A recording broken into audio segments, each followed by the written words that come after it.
we got Patrick CC, bro. We're talking about Keith Lee, which I heard about Keith Lee like for the first time, like probably earlier this year. Seems like a really cool guy, man. I heard about the Atlanta situation, and then I had to watch a video on it. So I kind of know about that, but other than that, I don't really know about bro. So I'm excited to know about bro. This should be a great vid, man. Pre-W.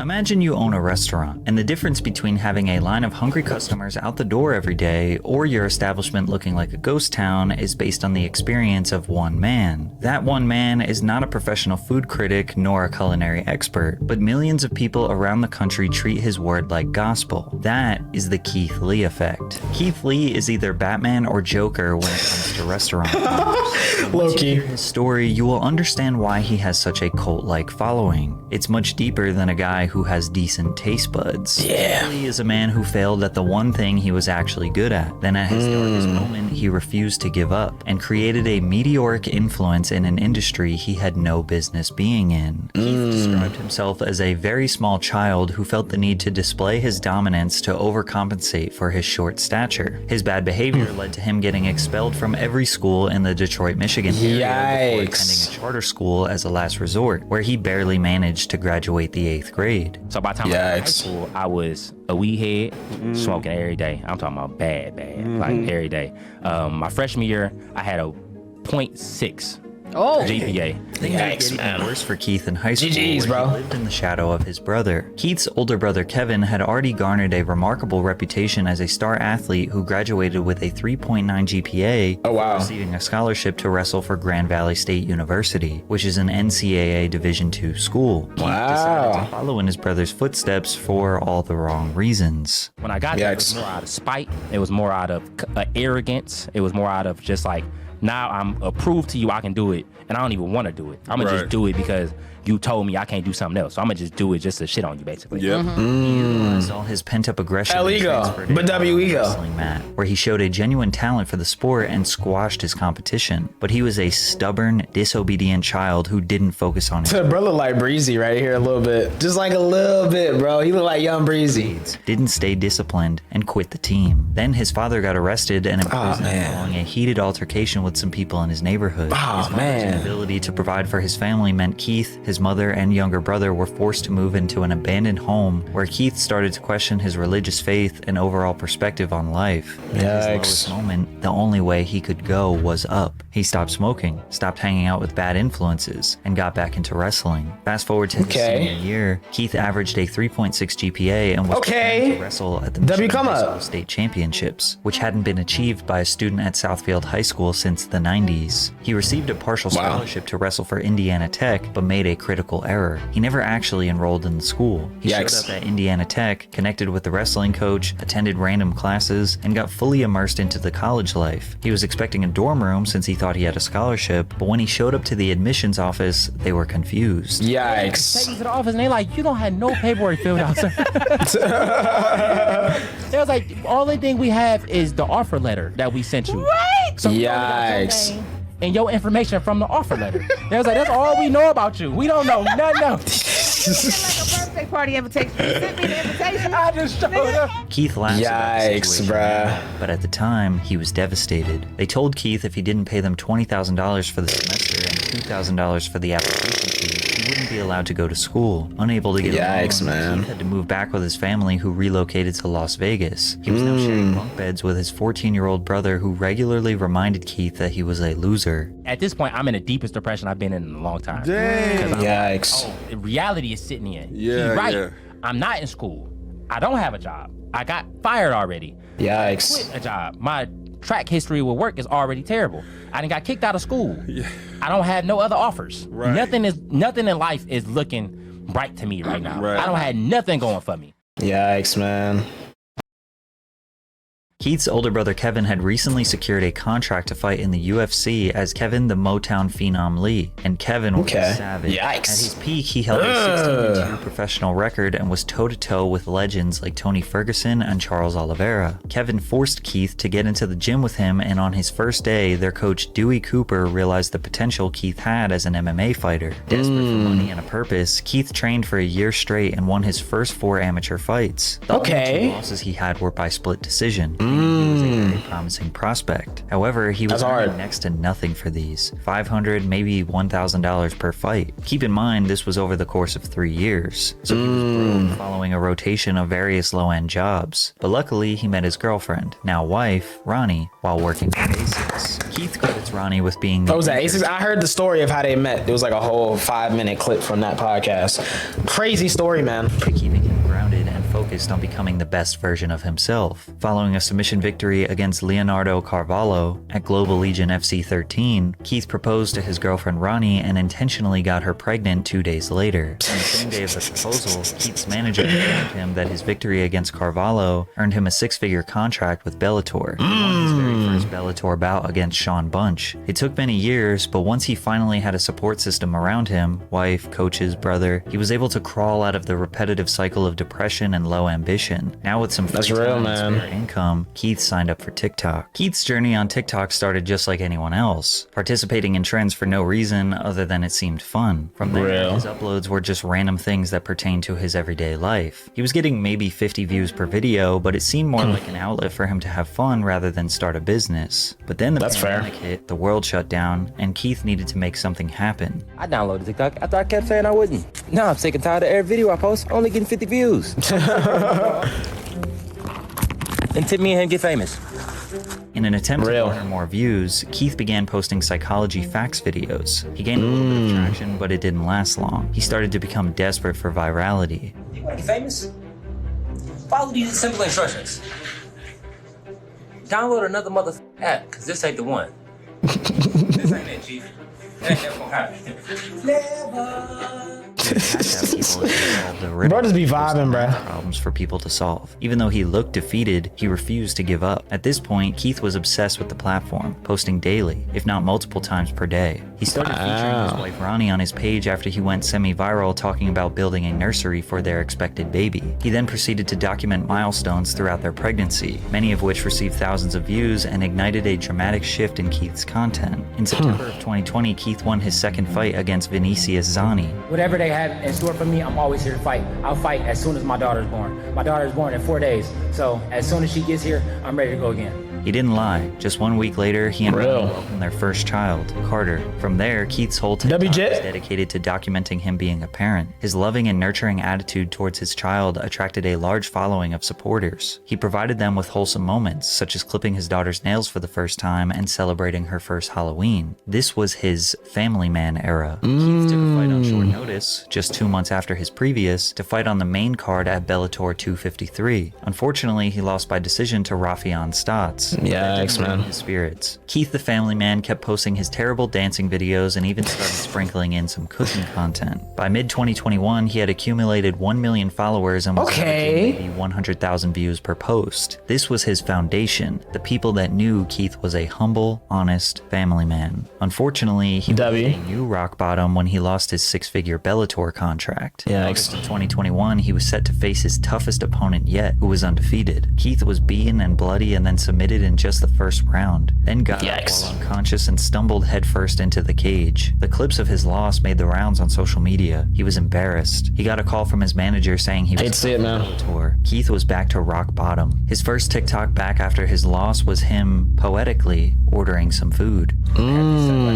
Because my eyes. That's crazy. My face is beat up.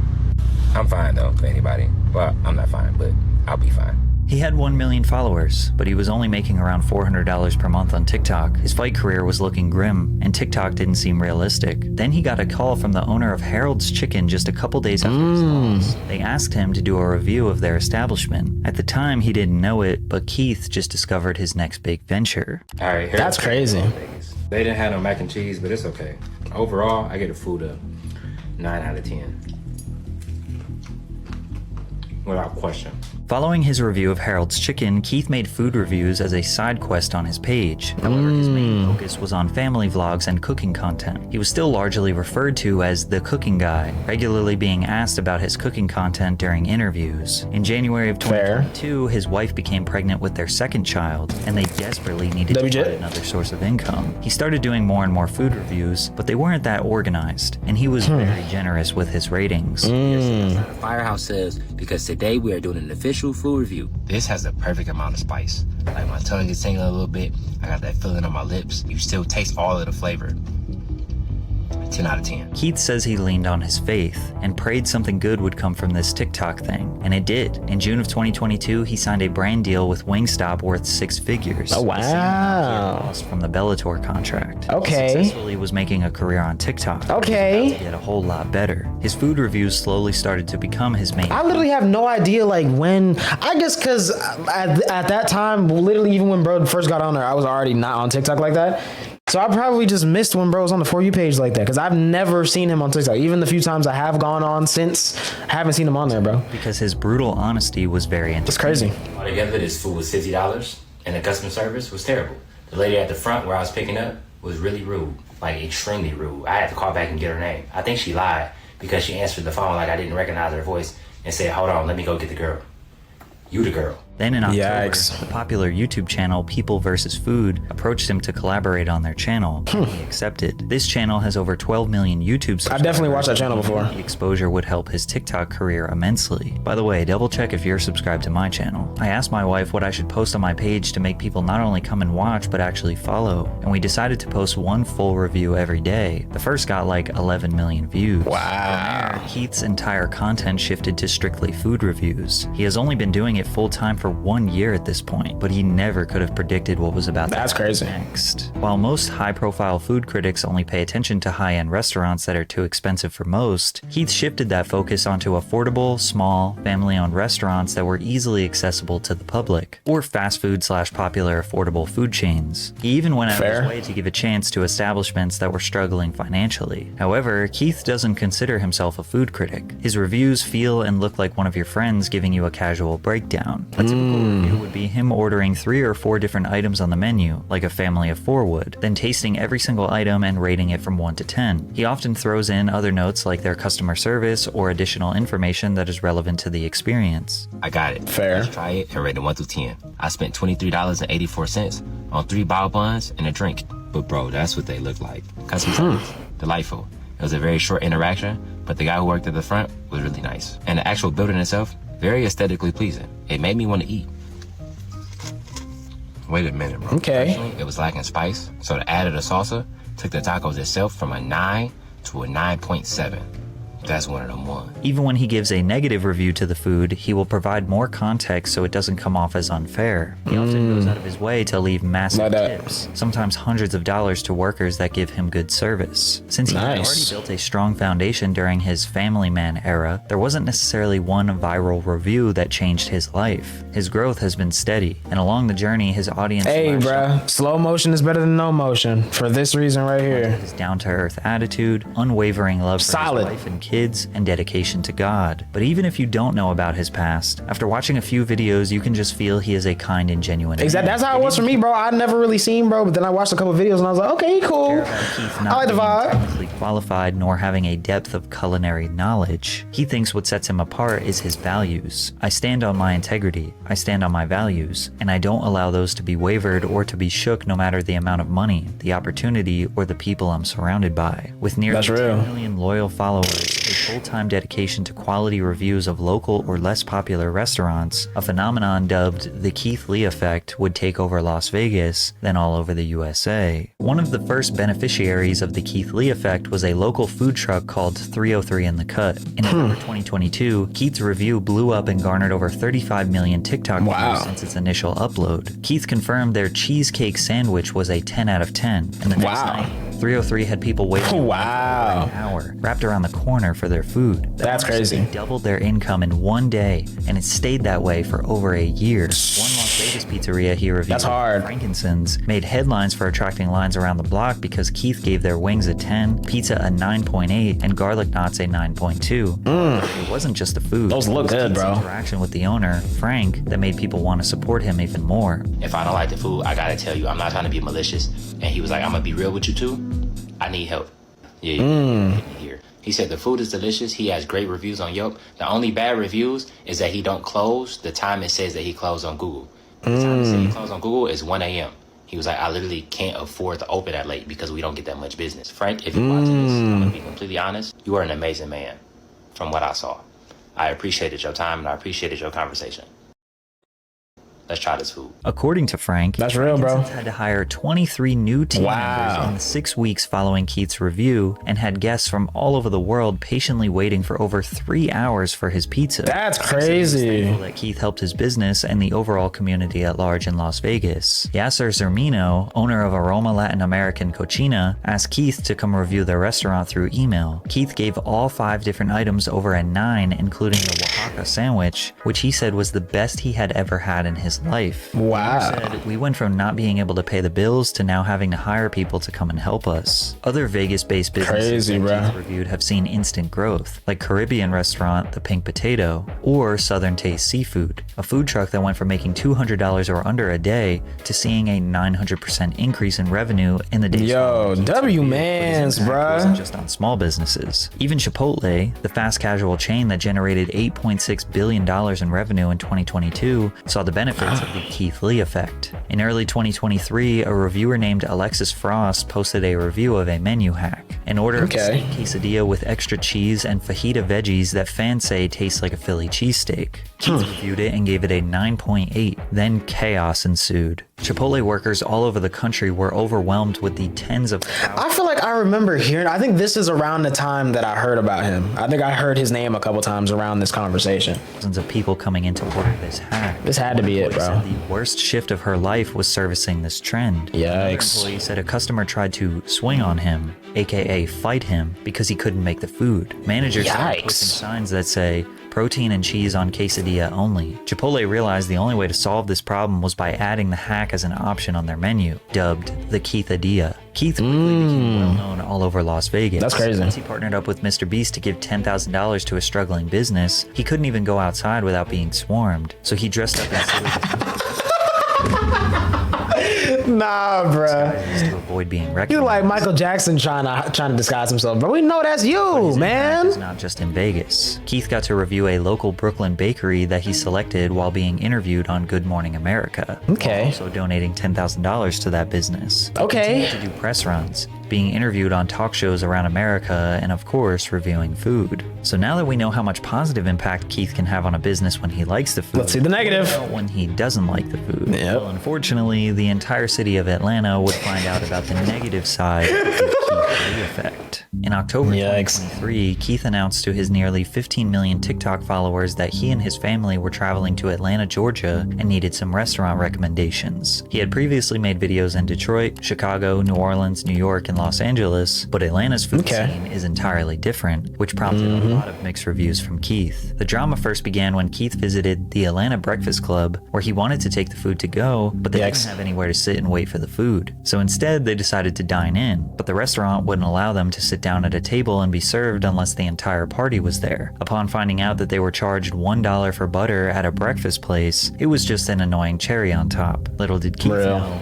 it was about to get worse. Keith posted his review of The Real Milk and Honey, however, he didn't actually get any food. Firstly, he tried to call ahead and order. They don't accept call-ins. You can only order on the DoorDash app. But DoorDash said that they were closed. So they drove to the establishment in the middle of the day and the employees said they were closed for deep cleaning, while there were customers walking in and picking up orders. Then Keith walked into the restaurant and they recognized him and immediately attempted to serve him since he is famous. To which he declined. Keith has always been very expressive that he doesn't want nor deserve special treatment from restaurants. These days, he sends in his friends and family to do orders so he doesn't receive bias from the establishment. He wants his experience to match any ordinary person. I've personally Which is fair. Restaurant have a rules list, but the real Literally, bro. Like when I saw a video of like talking about this a little bit, I was like, bro, restaurant with rules, but you know, have a ton. We guarantee great food. Everything else is left to chance. We do not provide individual checks. 18% gratuity added to parties of 5 or more or checks larger than $105. No reservations, unless you're Barack Obama. No parties larger than 4 days that end in Y.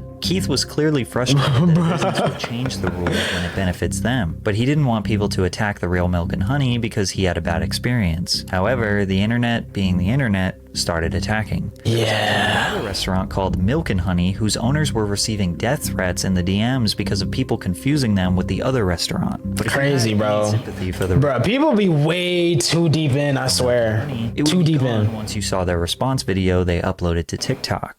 Did you see this Keith Lee video about the Real Milk and Honey? And who is this Keith Lee? Daddy, you don't know Keith Lee? Yeah. No. The owner tried to look cool and pretend like he didn't know the entirety of social media is destroying his business. This is Reddit, so I don't even want to read the comments for real. It only made people want to support their business less. To add insult to injury, Keith reviewed the bodega positively, which is directly next door to the Real Milk and Honey, which resulted in a line of customers skipping the Real Milk and Honey to wait in line for the bodega. But the shenanigans continued. Hilarious. Keith reviewed another ATL restaurant called Old Lady Gang, but again, did not get any food. He tried to call their number, no answer.